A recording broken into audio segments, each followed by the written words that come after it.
The study of the effects of environmental chemicals on human health really tapped into my principles, my philosophy of the way things should be.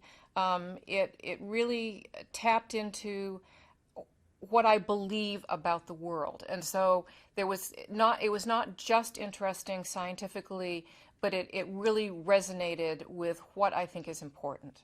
We've really come to appreciate the kinds of disabilities that are associated with exposure to these chemicals. Not just decreases in IQ, but also increases in impulsive behavior, problems of attention, which certainly predisposes a child to not doing well in school, to really not doing well in their life in general.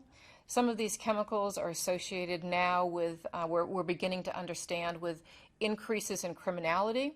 So exposure to these chemicals are not just a bad thing in terms of the individual who's being exposed, but also the societal burden of exposure to these chemicals is really tremendous and very important and very expensive.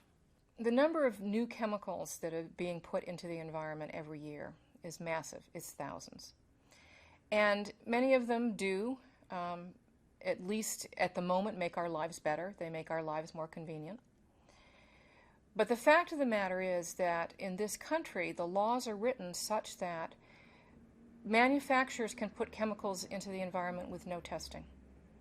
So many of the chemicals that are in the environment, many of the thousands of chemicals that are in the environment, we know little or nothing about in terms of the kinds of adverse effects they may have on human health and the environment. Maine, as small and rural as it is, has really been on the forefront of recognition of the importance of this issue and doing something about it.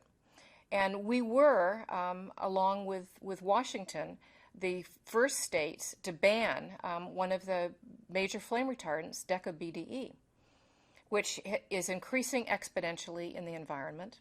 There's more and more evidence of its adverse effects. It's an endocrine disruptor, it's a neurotoxicant, it's a developmental neurotoxicant. We really need to get a handle on taking all of these chemicals, on regulating all these chemicals, and understanding what the effects are before we put them into the environment. That's what we really need to do.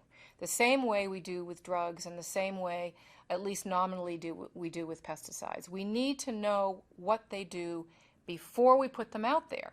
Getting the thousands of chemicals back that we already put out there is a very daunting task, and it's going to take a sea change in the way regulation is done in the United States in order to accomplish that.